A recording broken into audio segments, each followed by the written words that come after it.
마이라, 이거 네가 한 거야? Did you kill your friend? 그녀는 아무 대답도 하지 않고 눈물만 흘리며 감옥을 나왔습니다. 경찰에 따르면 이 여성은 끔찍한 살인을 저질렀으며 피해자를 100번 넘게 찔렀다고 합니다. 마이라 벨라스케스는 이번 달 체포되기 전까지는 겉보기에는 호화로운 삶을 살고 있었습니다. 그녀는 2012년 사건에서 사형이 가능한 살인 혐의로 기소됐으며 경찰은 그녀가 범인임을 입증하는 DNA를 확보했다고 밝혔습니다. 하지만 그녀의 변호인은 현재 충격적으로 낮은 보석금으로 석방된 그녀를 위해 흥미로운 주장을 펼치고 있습니다. 저희는 로앤크라임이 전해드리는 사건을 다루고 있습니다. 저는 크리스 스튜어트입니다.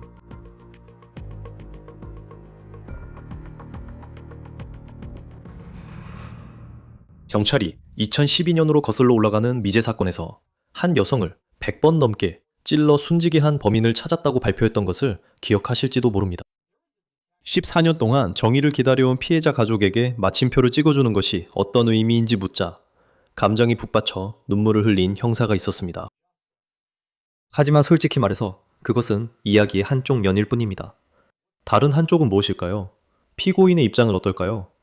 이제 우리는 마이라 벨라스케스의 변호인 측에서 이 사건을 어떻게 보고 있는지 듣기 시작했습니다. 여기 사형이 가능한 살인 혐의로 기소된 마이라 벨라스케스의 영상입니다. 이번 주 텍사스 테런트 카운티 구치소에서 나오는 마이라 벨라스케스입니다. 변호인은 그녀가 무죄라고 주장하며 보석금은 45만 달러입니다. 현재 사형이 적용되는 살인 사건에 대해 이야기 중입니다. 그녀가 받은 혐의를 보면 보석금이 너무 낮게 느껴집니다. 이게 무슨 의미인지 부동산 중개인이자 엄마이자 아내인 그녀를 상대로 한 증거가 실제로 얼마나 강한지도 궁금합니다. 벨라스케스 변호인이 공식 입장을 밝혔습니다. 그리고 그는 자신의 의뢰인이 무죄라고 말합니다. 그것은 놀라운 일이 아닐 수도 있습니다. 범죄로 기소된 사람을 변호하기 위해 고용된 사람들이 종종 하는 말이기 때문입니다. 하지만 그녀의 변호사가 자신의 의뢰인에 대한 이 사건이 빈틈없었다는 주장에 어떻게 반박하고 있는지가 바로 우리가 잠시 후에 이야기할 부분입니다. 그리고 여러분도 궁금해하실 겁니다. 벨라스케스는 이제 앞으로 어떻게 될까요? 이 사건에서 사형을 선고받을 가능성이 있는 상황에서 당국은 그녀가 도주하지 않도록 어떻게 조치할 수 있을까요? 이제 마이라 벨라스케스가 지난 14년 동안 사람의 생명을 앗아간 죄책감에 시달리며 살아온 것 같지는 않습니다.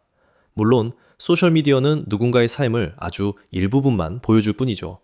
하지만 그녀의 소셜미디어를 보면 그녀는 댈러스 포트워스 지역에서 성공적인 부동산 중개인으로 일한 것으로 보이고 결혼도 한 것으로 보입니다. 그리고 경찰이 그녀가 친구를 살해했다고 주장한 다음 해에 태어난 아들의 어머니이기도 합니다. 또한 그녀는 여행을 많이 했습니다. 파리, 자메이카, 유럽의 다른 지역, 남아메리카까지.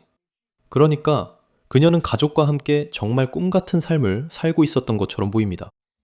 이제 그녀의 변호가 어떻게 진행될지 그리고 그녀의 변호사가 왜 그녀가 무죄라고 주장하는지에 대해 말씀드리기 전에 간단하게 그 과정을 설명해 드리겠습니다. 경찰은 여러 단서를 연결해 이 사건의 용의자로 마이라 벨라스케스를 지목했다고 밝혔습니다. 그럼 피해자인 이라세마 차베스부터 시작해 보겠습니다. 그녀는 자신의 아파트에서 숨진 채 발견됐을 때 33세였습니다. 2012년 1월 텍사스 알링턴, 즉 데러스 근처에 있는 자신의 집에서 칼에 찔려 숨진 채 발견됐습니다. 다시 말하지만 그녀는 100번 넘게 칼에 찔렸다고 알려졌습니다. 그 시간이 얼마나 길었을지 생각해보세요.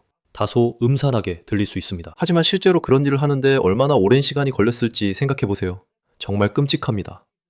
경찰이 범인을 찾기 위해 대중에게 공개한 주요 증거 중 하나는 샤베스가 살해된 그날 밤 촬영된 것으로 추정되는 이 영상입니다. 그것은 그녀 아파트 밖에서 촬영된 감시 영상으로 트레이닝복을 입은 인물이 계단을 오르는 모습이 담겨 있습니다. 그 인물은 그녀의 아파트 문 앞으로 갑니다. 머리를 숙이고 있습니다. 문을 열려고 시도하는 것처럼 보이지만 곧 그냥 기다립니다. 그리고 약 1분 정도가 지난 후 그들은 안으로 들어갑니다. 가족들은 다음날 차베스를 확인하러 갔습니다. 그리고 그때 그녀가 죽은 것을 발견했습니다. 헤란트 카운티 검시관은 이후 그녀가 100회 넘게 칼에 찔렸다고 밝혔습니다. 아파트에서 TV 한 대가 없어졌다고 보고됐습니다. 우리는 범인이 TV를 가져갔다고 믿고 있습니다. 당시 형사들은 매우 철저한 조사를 실시했고 여러 단서를 추적했습니다. 하지만 용의자를 완전히 특정하지 못했습니다. 범죄 현장에 대해 우리가 알고 있는 것은 다음과 같습니다. 강제로 침입하는 적은 없었고 방금 그 영상을 보셨습니다. 그럼 차베스가 자신의 살인범을 알았다는 건가요? 예전에 와본 적이 있어서 그냥 집에 들여보낼 만한 사람이었을 수도 있나요? 우리가 가지고 있던 강력한 단서는 아파트 안 침실에 TV 스탠드에서 발견된 신선한 혈액 한 방울이었습니다. 과학수사연구소에서 그 혈액 샘플이 피해자의 것이 아니며 신원이 확인되지 않은 히스패닉 여성의 것임을 밝혀냈습니다. 형사들은 DNA 프로필을 코디스에 등록했습니다. 코디스는 범죄 수사에서 DNA 프로필을 비교하는 데 사용되는 국가 데이터베이스입니다. 하지만 우리는 한 번도 일치하는 결과를 얻지 못했습니다. 그래서 이 사건은 2012년, 2013년, 2014년, 그리고 그 이후에도 계속되었습니다. 미제 사건이 되었습니다. 체포된 사람은 없었습니다. 2016년 살인 사건이 발생한 지 4년 후에 파라본 나노랩스라는 DNA 검사 회사에 혈액 샘플이 제공되었습니다. 다시 말하지만 이 혈액 샘플은 아파트 TV 스탠드에서 발견됐습니다. 그리고 법 집행기관은 이 혈액이 신선했으며 샤베즈가 살해된 시점과 일치하는 시간대에 있던 누군가로부터 나온 것이라고 주장합니다. 이제 파라본 나노랩스는 그 혈액의 주인, 즉 잠재적인 살인범이 어떻게 생겼을지에 대한 프로필을 만들었습니다. 그리고 그들이 내놓은 결과가 바로 이것입니다. 20대 여성으로 추정됩니다. 그리고 이것을 보면 마이라 벨라스케스와 매우 닮았다는 것을 인정할 수밖에 없습니다. 하지만 2016년에 이것이 공개되었지만 체포는 이루어지지 않았습니다. 사건은 여전히 미제로 남아 있습니다. 2024년에 FBI가 개입해 DNA 샘플을 채취하고 유전 계보 분석으로 조사합니다. 이런 방식이 과거에도 미제 사건 해결에 쓰인 적이 있습니다. 이것은 DNA 샘플. 이 경우에는 혈액을 채취해서 그리고 그 샘플을 공개적으로 이용 가능한 데이터베이스에 대조해 봅니다. 예를 들어 족보 사이트 같은 곳을 생각하시면 되고 그 샘플의 주인과 관련이 있을 수 있는 사람과 일치하는지 확인하는 겁니다. 그리고 올해 초 FBI는 그 샘플이 마이라 벨라스케즈와 연결됐다고 밝혔습니다. 법 집행기관은 그 DNA에서 어떤 결정적인 단서가 있었는지 그리고 어떻게 그녀가 그 혈액과 일치한다고 말할 수 있었는지에 대해 구체적으로 밝히지 않았습니다. 텍사스 알링턴 경찰은 이후 마이라 벨라스케즈를 미행했습니다. 그녀를 감시하며 쓰레기를 버릴 때까지 기다렸습니다. 그리고 보도에 따르면 그녀는 친구들과 식당에서 점심을 먹었습니다. 그리고 마이라가 떠난 후 그때 법 집행기관이 재빨리 움직입니다. 그들은 포크를 포함한 몇몇 물건들을 가져갑니다. 그리고 그 포크는 2012년 차베스의 집에서 발견된 DNA 샘플과 일치하는 것으로 확인됐다고 합니다. 이는 WFAA 텔레비전의 보도에 따른 것입니다. 그는 범죄 현장 근처에 살던 피해자의 절친한 친구였습니다. 이 새로운 정보를 바탕으로 우리 강력반은 벨라스케스 씨에 대한 추가 조사를 시작했습니다. 5월 그들은 버려진 쓰레기에서 DNA 샘플을 확보할 수 있었습니다. 그 샘플을 추가 분석을 위해 과학수사실로 보냈습니다. 과학수사실은 그 DNA가 범죄 현장에서 채취된 혈액방울과 일치한다는 것을 밝혀냈습니다. 경찰은 교통단속 중 마이라 벨라스케스를 체포하고 사형에 해당하는 살인 혐의를 적용했습니다.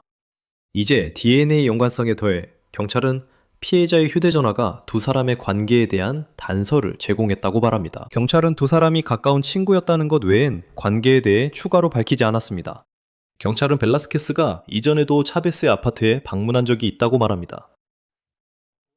하지만 경찰은 아직 살인 도구를 확보하지 못했고 이렇게 끔찍한 살인의 잠재적인 동기가 무엇인지도 알지 못합니다. 경찰은 마이라가 경찰에 진술했지만 그녀의 진술이 공소 유지에 도움이 될 것 외엔 구체적으로 밝히지 않았습니다. 당국이 마이라 벨라스케스가 차베스를 살해한 혐의를 받고 있다고 발표했을 때 그리고 이 기자회견을 지켜보면 법 집행기관은 일종의 마무리감을 느꼈습니다. 그녀는 유죄 입증 전까지 무죄이지만 이번 체포는 중요한 순간이었습니다. 그들은 이라시 차베스 살인에 다른 이가 연루됐다고 전혀 믿지 않는다고 밝혔습니다. 그리고 이어서 수사당국 관계자가 차베스 유족이 비로소 마음을 정리할 수 있게 됐다는 것이 자신들에게 어떤 의미인지 질문받는 순간이 있습니다. 벨라스케스 씨, 죄송합니다. 죄송합니다. 여성분입니다. 벨라스케스 씨는 조사를 받았습니다. 그리고 그 조사에서 우리는 그 과정에 도움이 될 정보를 파악했습니다. 지금은 공개하지 않겠습니다. 그들은 친구였어요. 그리고 벨라스케스 씨는 전에 그 아파트에 와본 적이 있었어요. 하지만 그녀와의 면담에서 일부 정보를 얻을 수 있었어요. 그 정보는 그녀를 기소하는 데 도움이 될 거예요. 그리고 저 형사에게서 감정이 드러나는 걸 볼 수 있죠. 하지만 그건 우리가 모든 사건에서 그렇듯이 그건 이야기의 한쪽 면일 뿐입니다. 변호인 측에서는 뭐라고 말할까요? 이 부동산 중개인은 정말로 수년 동안 끔찍한 범죄에 참혹한 기억을 잊고 새로운 삶을 쌓아가려 했던 사람이었을까요? 이제 솔직히 말씀드리자면 저희는 벨라스케스의 법률팀에 여러 번 연락을 남겨서 이슈에 출연해 그녀의 관점에서 무슨 일이 있었는지 설명해달라고 요청했습니다. 하지만 아직 답변을 받지 못했습니다. 그래도 그들에게 출연 요청은 여전히 유효합니다.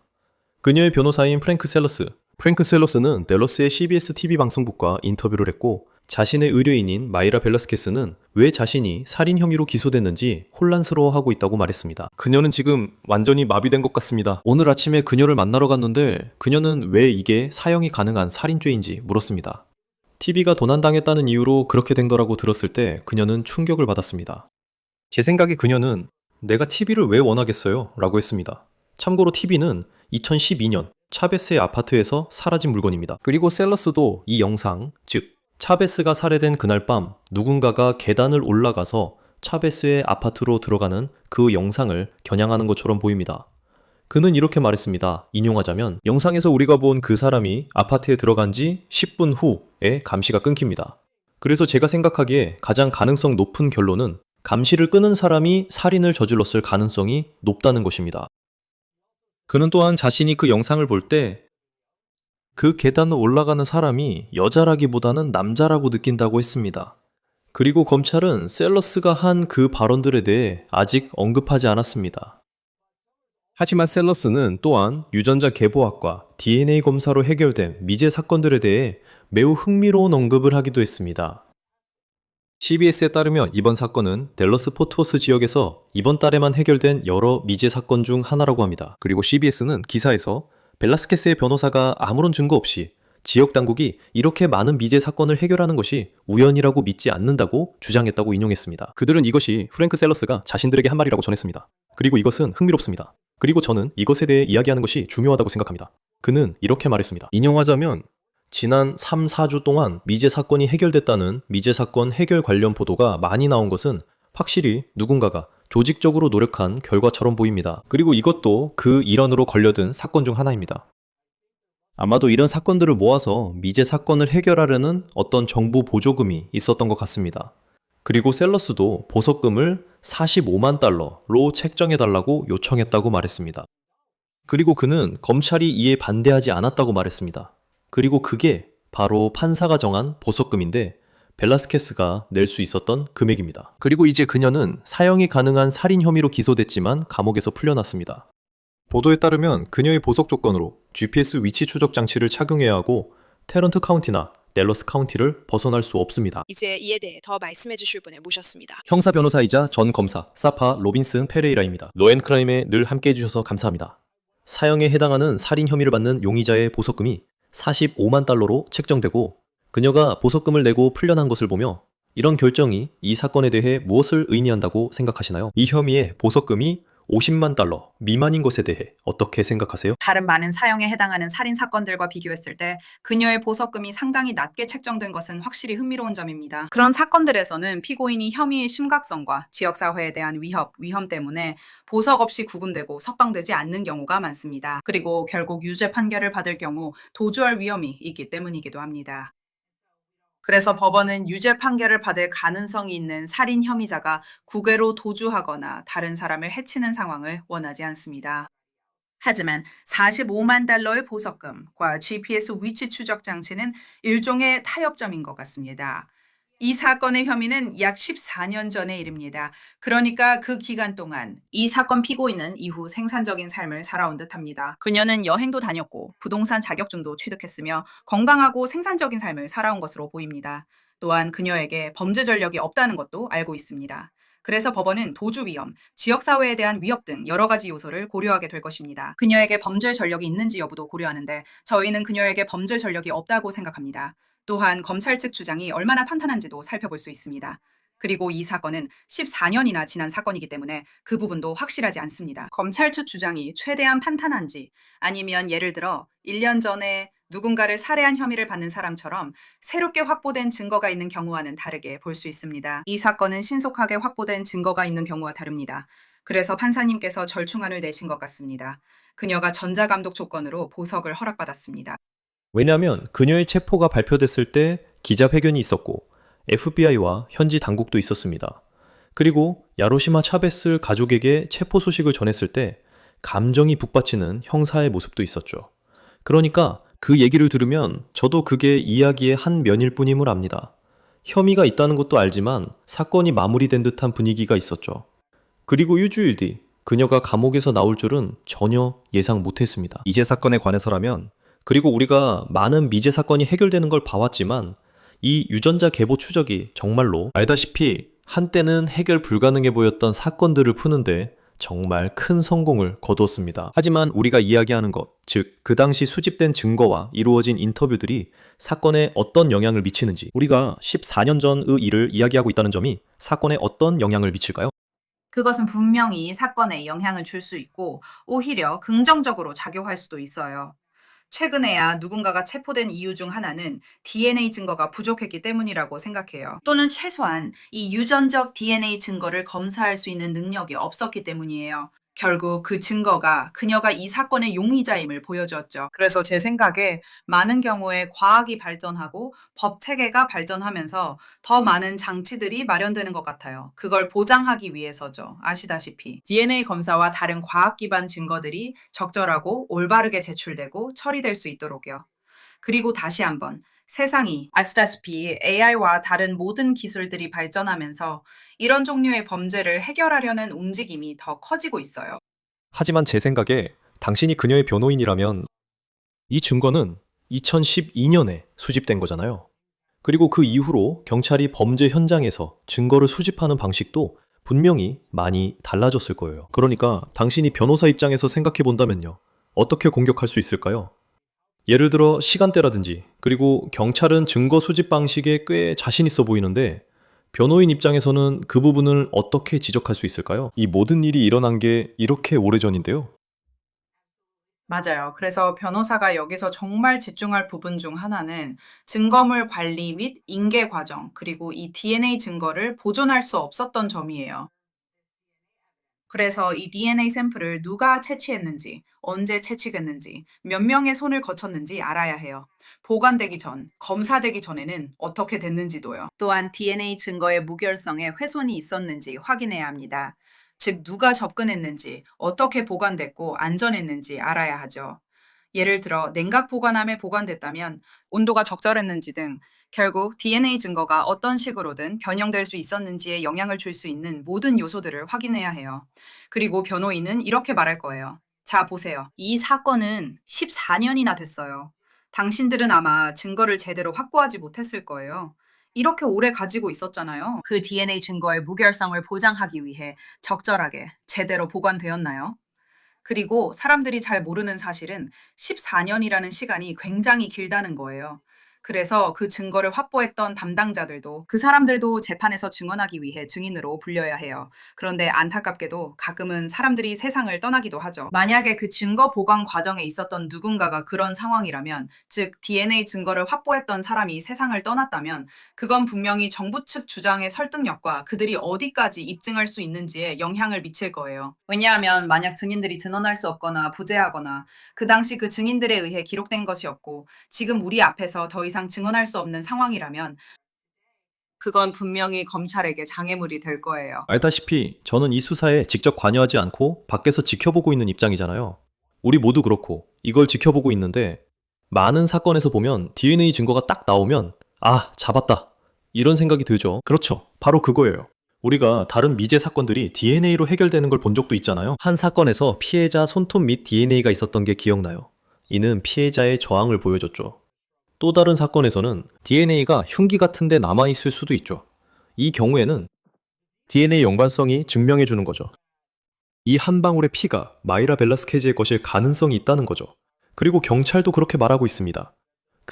이 부분도 논란이 예상되는데 그 피가 아직 신선해 정체불명의 인물이 그녀 아파트에 들어온 밤, 그녀가 살해된 시간과 일치합니다. 눈에 띄는 점은 TV 스탠드 위에 피 한 방울이라는 거죠. 살인 무기에 묻은 피와는 달라 보입니다. 이것만으로도 변호인 측에서 문제 삼을 수 있겠네요. 물론 우리가 모르는 증거도 많을 수 있습니다. 이 여성들이 친구였다면, 지금까지 묘사된 대로라면 피고인의 DNA가 그녀의 아파트에 있었을 가능성이 높아요. 만약 그녀를 방문한 적이 있거나 그녀의 집에서 함께 시간을 보낸 적이 있다면 말이죠. 그렇다면 피고인의 DNA가 그곳에 있었을 가능성이 매우 높다는 거죠. 이제 우리가 사실이라고 믿는 것은 DNA 증거가 피고인의 것이란 점이에요. 그리고 그 DNA가 TV 스탠드 위에 있었죠. 이것은 분명히 그녀가 이 범죄를 저질렀을 수도 있다는 생각을 불러일으키거나 정황상 그런 생각을 하게 만듭니다.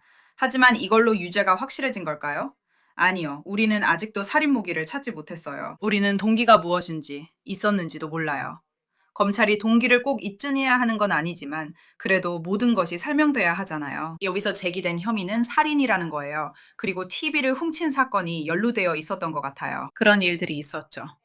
백관이나 칼에 찔린 건 분명 격정에 의한 범죄예요. 그렇다면 이 사건이 일어나기 전에 피고인이 실제로 이 범죄를 저지를 이유나 동기가 있었다는 걸 보여줄 만한 일이 있었나요? 또 다른 점은 피해자 집 감시 시스템에 누군가 들어가는 모습이 찍힌 증거가 있다는 겁니다. 감시 영상이 끊기기 약 10분 전에 누군가 들어가는 장면이 포착됐어요. 이 사건의 변호인은 그 인물이 남성 같다고 말합니다. 그렇다면 다른 용의자가 있을 수 있었나요? 이 사건의 검찰은 아니라고, 다른 용의자는 없다고 말하고 있습니다. 하지만 이런 부분도 어느 정도는 더 조사해 볼 필요가 있습니다. 왜냐하면 100번이나 칼로 찌르는 사건을 보면 분명히 격정 범죄이기 때문입니다. 우리는 가정폭력 사건에서 만약 이 사람이 남성이거나 남성일 수 있었다면, 분명히 가정폭력 사건에서는 만약 이 사람이 남성이고 전 애인이거나 두 사람 사이에 가정폭력이 있었던 경우가 있습니다. 만약 실제로 남성이 있었다면 그 부분은 아직 논란입니다. 이 사건이 친구에 의한 살인보다는 가정폭력 사건일 가능성이 더 높다는 것입니다. 어떻게 증명할 수 있을까요? 왜냐하면 우리는 마이라 벨라스케스가 그냥 걷고 있는 영상을 가지고 있거든요. 이게 우리가 실제로 그녀를 직접 본 첫 번째 순간이었어요. 소셜미디어 사진이 아니라. 그녀를 직접 볼 수 있었고 지역 뉴스도 그 자리에 있었습니다. 그녀가 보석으로 출소하는 장면이었습니다. 하지만 그 영상의 구도는 2012년에 경찰이 그녀라고 믿는 사람이 이 아파트 단지 계단을 올라가는 모습과는 달랐어요. 그러니까 당신이 검사라면 어떻게 하시겠습니까? 입증할 수 있을까요? 그리고 이건 변호인 측도 마찬가지겠죠? 그러니까 그녀가 있나요? 만약 당신이 변호인이라면 이건 재판으로 가겠죠? 그러면 그녀가 법정 안을 돌아다니게 하나요? 사람들이 분명히 그녀를 볼 수 있겠죠. 왜냐하면 보면 누군가가 운동복을 입고 있고 고개를 숙이고 있는 걸 볼 수 있으니까요. 그 시점에서는 누군지 알아보기 어렵죠. 그 사람이 마이라 벨라스케즈인지 아닌지를 어떻게 증명하죠? 그리고 지금 아주 좋은 질문을 하셨어요. 왜냐하면 이 사건은 신원이 핵심이 될 거예요. 이미 이 여성이 살해당했다는 건 논쟁의 여지가 없어요. 그녀가 살해당한 방식도 논쟁의 여지가 없지만 문제는 그 행위를 저지른 사람의 신원이에요. 그래서 이 사건의 피고인이 범인인지 아닌지를 입증하거나 반박하기 위해서 만약 제가 변호인이라면, 그리고 그녀의 변호인이 주장하는 것처럼 범인이 남성이라고 믿는다면 당신 말이 완전히 맞아요. 저는 그녀를 일어나게 할 거예요. 그녀에게 법정 안을 걸어다니게 할 거예요. 이걸 시연 증거라고 하죠. 배심원들이 직접 그녀가 어떻게 생겼는지 볼 수 있도록 법정 안을 걸어다니게 할 거예요. 또는 그녀의 당시 모습을 알 수 있는 사진을 구할 수도 있습니다. 그녀의 키가 감시 카메라에 찍힌 그 사람과 일치했나요? 그 날짜와 그 시간에 그녀의 몸무게도 감시 영상 속 그 사람과 일치했나요? 아니면 변호인 측에서 주장하는 것처럼 남성과 더 일치했나요? 그래서 만약 변호인 측 입장이라면 그녀를 그 자리에 세우고 싶어질 거예요. 배심원들 앞에서 그녀가 걸어다니게 해서 감시 카메라에 찍힌 사람의 신원과 일치하지 않는다는 것을 보여주고 싶을 거예요. 제가 검사라면 아니에요. 이 사람이 바로 그 여자입니다. 이 사람이 그 사람이고 남성이 아니라고 주장할 거예요. 그리고 저는 지적할 거예요. 피고인에게 증언을 강요할 수 없다는 것도 알고 있죠. 저는 변호인석의 피고인을 최대한 지적하려고 합니다. 여기요. 우리가 이 영상 속 인물의 신원에 대해 이야기할 때 당시 피고인의 체격이나 신체적 특징이 그 영상에 나온 사람과 일치합니다. 네, 이 시점에서 그녀가 후드티를 입고 있었을 수도 있어요. 네, 그녀가 추가로 옷을 더 입고 있었을 수도 있지만 그녀의 체격은 이 영상, 이 감시 카메라 영상에 나온 사람과 일치합니다. 그리고 또 누가 알았겠어요? 누가 그 아파트를 방문했고 누가 감시 카메라가 있다는 사실을 알 이유가 있었으며 그것을 끊고 어떻게 해야 하는지 알았겠어요?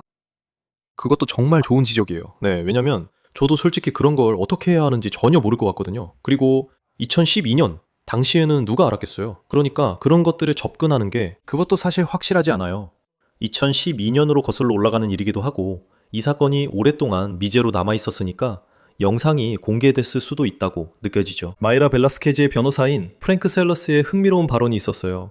그리고 CBS에 따르면 그는 이런 식으로 말했어요. 혹은 그의 인용문은 최근 3, 4주간 미제 사건 해결 뉴스가 자주 나온 걸 보면 조직적 노력이 있었던 것 같습니다. 이번 사건도 마찬가지입니다. 이 사건도 그 일환으로 걸려든 것 중 하나입니다.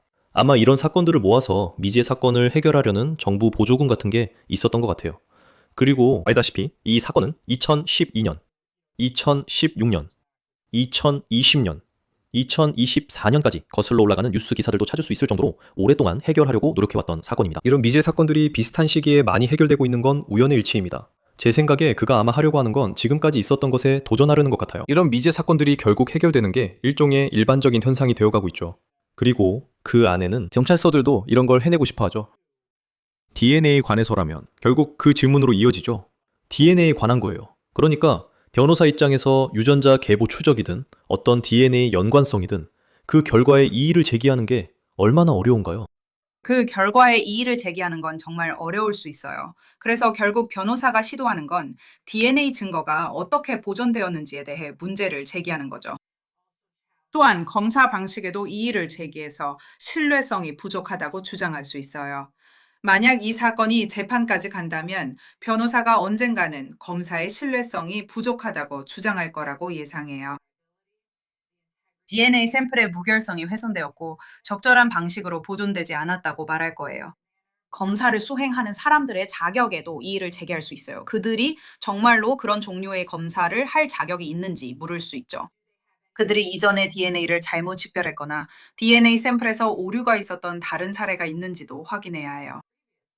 이 모든 것들이 중요한 역할을 하게 되고 이런 모든 점들이 변호사가 이 사건에서 특히 CCTV 영상과 함께 문제 삼고 싶어하는 부분이에요. 저는 이 사건의 변호인이 피고인이 이 행위를 저지를 동기가 없었다고 주장할 것이라고 예상해요. 왜 그녀가 TV를 훔치고 싶어 했겠냐는 거죠. 그 당시 그녀가 왜 그랬는지, 그녀가 이미 자신의 TV를 가지고 있었다든지 뭐 그런 식으로 주장할 거예요. 그리고 중요한 점은 결국 검찰이 이런 사건을 제기할 때 모든 범죄 요소를 합리적 의심의 여지 없이 입증해야 합니다. 이 사건은 사형이 가능한 살인 사건임을 우리는 알고 있습니다. 그뿐만 아니라 이 행위를 저지른 사람의 신원도 입증해야 해요. 그리고 변호인 측은 공격할 거예요.